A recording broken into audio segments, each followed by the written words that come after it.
अंडों को हमने जो तोड़ा उसके बाद हम इसको अच्छी तरह बीट करेंगे, फेंटेंगे। अस्सलाम वालेकुम, कैसे हैं आप सब लोग। मैं हूं मिसेस ज़ुहैब और वेलकम है आपका मेरे किचन में फिर से। तो आज हम बना रहे हैं, क्या बना रहे हैं आपको दिख रहा होगा, एग्स दिख रहे हैं, यहाँ पे अंडे दिख रहे हैं। तो हम बना रहे हैं अंडे का खागीना, जो कि बहुत इजी रेसिपी है। और जब हमें कुछ समझ नहीं आता ना कि हम क्या बनाएं, तब हमें एक ऑप्शन ये मिलता है कि हाँ, अंडे तो घर में फ्रिज में हर किसी के रखे हुए होते हैं, तो हम ये चीज़ बना सकते हैं। और टमाटर प्याज मसाले भी हर किचन में मौजूद होते हैं और बच्चे भी शौक से खाते हैं। जो बच्चे अंडे नहीं खाते, अगर आप ये रेसिपी मेरी फॉलो करके बना के उनको खिलाएंगे तो बच्चे ज़रूर खाएंगे। और कभी कभी भाई हाउस वाइफ में काम इतने होते हैं, कभी कभी दिल नहीं चाहता कुछ ऐसा हैवी बनाने का, तो कभी कभी आप इस तरह की चीज़ें बना सकते हैं। तो आइए मेरे साथ हम लोग बनाते हैं और आपको बताती हूँ कि इसमें क्या क्या करना है। सबसे पहले यहाँ पे हमने एग्स लिए हुए अंडे, ये 4 अदद अंडे। आप 2 का भी बना सकते हैं, 3 का भी बना सकते हैं, 6 का भी बना सकते हैं, आपकी मर्जी। अगर आपके पास मीडियम साइज के टमाटर है रेड, तो आप 2 भी ले सकते हैं। मेरे पास थोड़े छोटे थे तो मैंने 3 लिए। अच्छा, प्याज मेरे पास बड़ी थी तो मैंने 1 ले ली, वरना अगर छोटी है तो 2 ले सकते हैं। ये 1 टीस्पून अदरक लहसुन का पेस्ट है। अच्छा, मैं अदरक लहसुन बहुत ज़्यादा यानी पीस के नहीं रखते फ्रिज में, कि उसकी कहते हैं ना कि उसकी ताज़ियत ख़त्म हो जाती है, अफादियत ख़त्म हो जाती है। मैं अदरक लहसुन को फ्रेश ही कूटती हूँ। वैसे आप रख भी सकते हैं, कभी कभी होता है कि जल्दबाजी या मुझे पता है कि बच्चों के पेपर्स वगैरह हैं, तो मैं फिर अदरक लहसुन को पीस के रख लेती हूँ। साथ में यहाँ पे सफ़ेद ज़ीरा है, ये ½ टीस्पून है। 2 हरी मिर्ची जो मैंने चॉप कर ली है, 1 टीस्पून नमक, ½ टीस्पून हल्दी, 1 टीस्पून लाल सुर्ख मिर्च और 1 टीस्पून धनिया पाउडर। अब मैं अपनी वेजिटेबल्स को चॉप करती हूँ, फिर बताते हैं आगे क्या करना है। अब ये देख सकते हैं आप लोग, हमने अपनी प्याज जो है चॉप कर ली है, टमाटर भी चॉप कर लिए हैं। और जो ये प्याज इतनी दिखने में सीधी सादी सी दिख रही थी ना, प्यारी से खूबसूरत सी, इसकी वजह से मेरी आंखों में इतने आंसू आए। और एक रेसिपी के साथ साथ एक और आपको बता सकती हूँ बात, कि अगर आपको किसी से गुस्सा हो और आप चाहें कि उसको रुलाना, तो बिना कोई जबान का इस्तेमाल करे आप उसके सामने प्याज काट दें, उसके खुद ब खुद आंसू निकल जाएंगे। खैर, ये तो एक जोक था, लेकिन इसका एक टोटका भी होता है कि अगर आपके प्याज काटने से बहुत ज़्यादा आंसू आते हैं, तो आप उससे पहले आलू काट लें या उसकी नोक पे पहले बटर लगा लें, तो उससे फिर आंसू नहीं आते। लेकिन अगर आंसू निकलने हैं तो वो निकलेंगे किसी भी तरीके से। तो स्टार्ट करते हैं अपनी रेसिपी। बिस्मिल्लाहिर्रहमानिर्रहीम। अब मैंने पैन के लिए, पॉट के लिए, उसके अंदर ऑयल डाल दिया, तकरीबन ½ कप से भी कम डलेगा, ½ कप। अब वो डाल दिया है। अब हम इसमें अपनी चॉप की हुई प्याज डालेंगे, उसको थोड़ा सा सौते करेंगे फ्राई, बहुत पिंक नहीं करनी ना ब्राउन करनी है।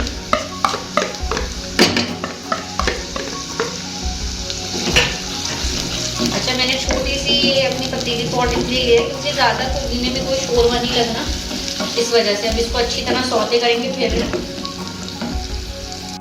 अब इसके अंदर मैंने ज़्यादा देख सकते हैं आप लोग ब्राउन नहीं किया है, हल्का सा ट्रांसपेरेंट करके हल्की सी कुक हुई है। अब इसमें अदरक लहसुन का पेस्ट डाल देंगे हम सारा। इसको हल्का सा अदरक लहसुन का कच्चापन खत्म करेंगे। फिर साथ ही साथ इसमें हम क्या करते हैं बताते हैं। साथ ही साथ हम अदरक लहसुन के साथ साथ इसमें हरी मिर्ची और सफ़ेद ज़ीरा डालेंगे। इसका फ्लेवर बहुत अच्छा आता है हरी मिर्चों, वैसे ही अंडे में हरी मिर्चें बहुत अच्छी लगती हैं। इसको हल्का सा बस हम फ्राई करेंगे, जलनी नहीं चाहिए कोई भी चीज़, ना ओवर कुक होनी चाहिए। हाँ, अभी से इतनी मज़े की खुशबू आ रही है। बच्चे बहुत शौक से खाते हैं, माशाल्लाह मेरे बच्चे बहुत शौक से खाते हैं। जब भी कुछ समझ नहीं आता क्या बनाऊँ, तो बच्चों की फरमाइश आ जाती है, मम्मा अंडे का खागीना या खागीना जो भी कहें ये बना दें। और बच्चे, अच्छा वैसे अंडे ऑमलेट जो बिल्कुल लाल मिर्च और प्याज का होता है, बच्चे वो शौक से नहीं खाते। ये बहुत अच्छा भुना हुआ होता है खाने। अब अदरक लहसुन को हमने अच्छी तरह भून लिया, जलाना कोई भी चीज़ को नहीं है। अब इसके अंदर हम इसी के साथ साथ, बहुत देर की नहीं, बहुत झटपट रेसिपी होती है, टमाटर डाल देंगे अपने। थोड़ा सा टमाटरों को भी भूनेंगे।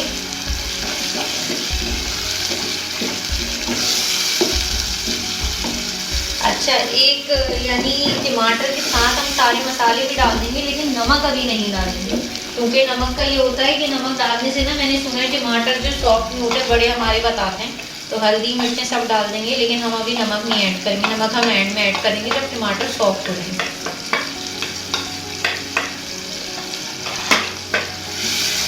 इतनी मज़े की खुशबू और मज़े का कलर आ रहा है। आप लोगों के भी मुंह में पानी आ रहा होगा, तो अगर कुछ समझ नहीं आ रहा तो प्लीज़ ये रेसिपी ट्राई करें। इंशाल्लाह आपके घर में आपके हस्बैंड को, आपके बच्चों को बहुत पसंद आएगी। अब इस स्टेज पे भी हमारे मसाले गले नहीं, हम थोड़ा सा टमाटर के साथ साथ थोड़ा सा पानी डाल देंगे टमाटरों को सॉफ्ट करने के लिए, थोड़ा सा। और अच्छा, मेरे हस्बैंड को टमाटर बिल्कुल भी पसंद नहीं है। हमारा मसला ये होता है कि अक्सर होता है ना, लोग टमाटर ऐसे ही छोड़ देते हैं, ज़्यादा कुक नहीं करते। मेरे हस्बैंड चिढ़ते हैं, उनको टमाटर पसंद नहीं। अब हमने इस स्टेज पे पानी डाल दिया, इसकी लिड कवर करेंगे और इसको रख देंगे स्लो आंच पे ताकि ये गल जाए टमाटर। अब जब तक मसाला भुन रहा है, हमारे टमाटर सॉफ्ट हो रहे हैं, तब तक हम अपने एग को फेंट लेते हैं। फिटाई अच्छी से होनी चाहिए। सबसे पहले हमने अंडा तोड़ लिया अपना।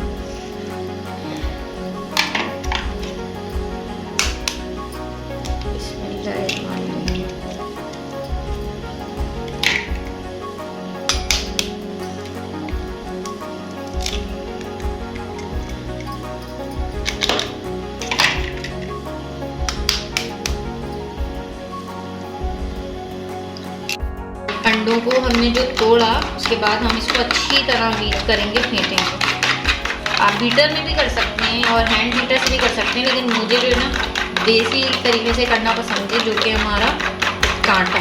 इससे बहुत अच्छा अंडा फटता है, बहुत ज़बरदस्त। आप कभी ट्राई करके देखिए। आप लोग देख सकते हैं हमारे मसाले का कितना अच्छा मज़े का कलर आ रहा है, ज़बरदस्त। मसाले वाले जो ऑमलेट फालीना होता है ना, बहुत ज़्यादा अच्छा लगता है। अब इसके अंदर इस स्टेज पे हम टमाटर सॉफ्ट उसमें भी और भुनेंगे, नमक डाल देंगे।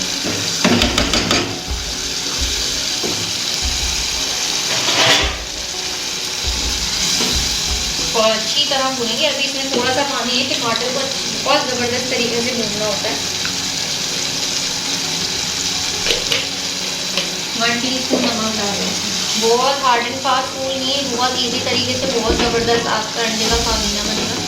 टमाटरों को आपने अच्छी तरह सॉफ्ट कर लिया। उछल के मसाला कह रहा है कि मैं पक चुका हूँ। ऐसे थोड़ा सा खड़ा कुंचा मार सकते हैं, थोड़ा सा कटे स्टाइल। अब अच्छी तरह मसाले को भून लिया है हमने। अब ये मसाला बहुत अच्छी तरीके से भुन चुका है, सारा ऑयल ऊपर आ गया है। अब इसके अंदर हम शामिल करेंगे अंडे। बिल्कुल फिटे हुए अंडे हैं, 4 अंडों का मैं बना रही हूँ। आपकी मर्जी, आप 6 का भी बना सकते हैं, 2 का भी बना सकते हैं।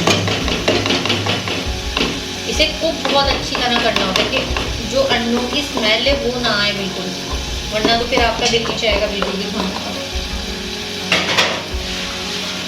अब इसे बिल्कुल हल्के हाथ से इस तरह करके थोड़ी देर बिल्कुल डिम आंच, जिस तरह हम चावलों को दम देते हैं ना, उस आंच में हम इसे रख देंगे ताकि अंडे थोड़े से कुक हों।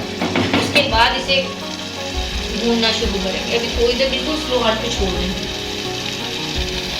अब ये देख सकते हैं आप लोग, ये हमने सिम पे बिल्कुल लो आंच पे रखा था इसको 5 मिनट के लिए। देखिए अंडे कैसे माशाल्लाह भून चुके हैं। अब इस स्टेज पे हम इसको मिक्स करेंगे, क्योंकि हम एकदम करेंगे ना फिर अंडों का वो शेप गलत हो जाता है, कुक नहीं होता। अगर हम इस स्टेज पे और इसको भूनेंगे, इसको थोड़ा तोड़ लेंगे, ऐसा भी लगता है जैसे मगज बनाते हैं ना लोग, मगज की शक्ल का भी लगता है। और कलर देखिए कितना प्यारा है। अभी हम इसको इतना भूनेंगे कि जो ऑयल छोड़ देता है ना, इस तरह ये ऑयल छोड़ दे और इसका कच्चापन, इसकी जो एक एग की स्मेल होती है, ये खत्म हो जाए। वो लोग जो अंडा नहीं भी खाते ना, अगर वो लोग भी ये डिश ट्राई करेंगे तो मुझे 100% यकीन है कि उन लोगों को भी ये डिश बहुत पसंद आएगी। इसको अच्छी तरह भूनना है, अच्छी तरह भूनते जाएं बहुत मज़े से, जो इसकी एक स्पेसिफिक खुशबू निकल कर आएगी। फिर ऑयल साइडों से छोड़ देगा, भुनाई की खुशबू आएगी।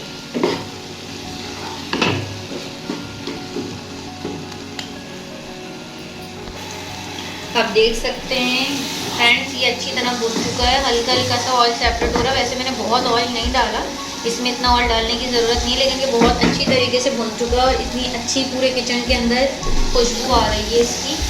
तो आप भी बनाएं और इन्जॉय करें। और मेरी रेसिपी आपको पसंद आई हो तो प्लीज़ लाइक करें, शेयर करें, सब्सक्राइब करें और हमें फुल सपोर्ट करें। नेक्स्ट रेसिपी में आपके साथ फिर मिलते हैं। जब तक आप हमारे साथ रहिएगा। अल्लाह हाफिज़। अंडों को हमने जो तोड़ा उसके बाद हम इसको अच्छी तरह बीट करेंगे, फेंटेंगे। आप बीटर में भी कर सकते हैं और हैंड बीटर से भी कर सकते हैं, लेकिन मुझे जो है ना देसी तरीके से करना पसंद है, जो कि हमारा कांटा। इससे बहुत अच्छा अंडा फटता है, बहुत ज़बरदस्त। आप कभी ट्राई करके देखिए। आप लोग देख सकते हैं हमारे मसाले का कितना अच्छा मज़े का कलर आ रहा है, ज़बरदस्त। मसाले वाले जो ऑमलेट खालीना होता है ना, बहुत ज़्यादा अच्छा लगता है। अब इसके अंदर इस स्टेज पे हम टमाटर सॉस उसमें भी और भुनेंगे, नमक डाल देंगे।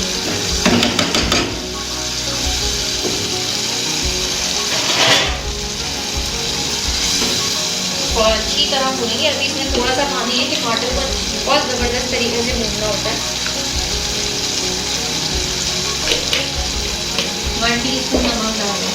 बहुत हार्ड एंड फास्ट फूल नहीं है, बहुत इजी तरीके से बहुत ज़बरदस्त आपका अंडे का खामीना बनेगा। टमाटरों को आपने अच्छी तरह सॉफ्ट कर दिया, उछल के मसाला कह रहा है कि मैं पक चुका हूँ। ऐसे थोड़ा सा खड़ा चमचा मार सकते हैं, थोड़ा सा कट स्टाइल। अब अच्छी तरह मसाले को भून लिया है हमने। अब ये मसाला बहुत अच्छी तरीके से भुन चुका है, सारा ऑयल ऊपर आ गया है। अब इसके अंदर हम शामिल करेंगे अंडे। ये बिल्कुल फिटे हुए अंडे हैं, 4 अंडों का मैं बना रही हूँ। आपकी मर्जी, आप 6 का भी बना सकते हैं, 2 का भी बना सकते हैं। इसे कुक बहुत अच्छी तरह करना होता है कि जो अंडों की स्मेल है वो ना आए बिल्कुल, वरना तो फिर आपका दिल नहीं चाहेगा बिल्कुल भी खाने का। अब इसे बिल्कुल हल्के हाथ से इस तरह करके थोड़ी देर बिल्कुल डिम आंच, जिस तरह हम चावलों को दम देते हैं ना, वो आंच में हम इसे रख देंगे ताकि अंडे थोड़े से कुक हों। उसके बाद इसे भूनना शुरू करेंगे। अभी थोड़ी देर बिल्कुल स्लो आंच पे छोड़ देंगे। अब ये देख सकते हैं आप लोग, ये हमने सिम पे बिल्कुल लो आंच पे रखा था इसको 5 मिनट के लिए। देखें अंडे कैसे माशाल्लाह भून चुके हैं। अब इस स्टेज पे हम इसको मिक्स करेंगे, क्योंकि हम एकदम करेंगे ना फिर अंडों का वो शेप गलत हो जाता है, कुक नहीं होता। अगर हम इस स्टेज पे और इसको भूनेंगे, इसको थोड़ा तोड़ लेंगे, ऐसा भी लगता है जैसे मगज बनाते हैं ना, तो मगज की शक्ल का भी लगता है। और कलर देखिए कितना प्यारा आया है। अभी हम इसको इतना भूनेंगे कि जो ऑयल छोड़ देता है ना, इस तरह ये ऑयल छोड़ दे और इसका कच्चापन, इसकी जो एक एग की स्मेल होती है, ये खत्म हो जाए। वो लोग जो अंडा नहीं भी खाते ना, अगर वो लोग भी ये डिश ट्राई करेंगे तो मुझे 100% यकीन है कि उन लोगों को भी ये डिश बहुत पसंद आएगी। इसको अच्छी तरह भूनना है, अच्छी तरह भूनते जाएं बहुत मज़े से, जो इसकी एक स्पेसिफिक खुशबू निकल कर आएगी। फिर ऑयल साइडों से छोड़ देगा, भुनाई की खुशबू आएगी।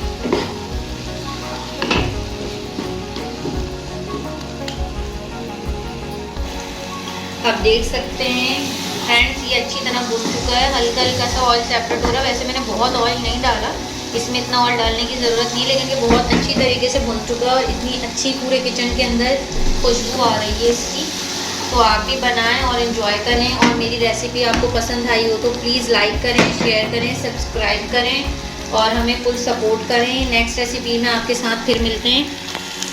जब तक आप हमारे साथ रहिएगा। अल्लाह हाफिज़।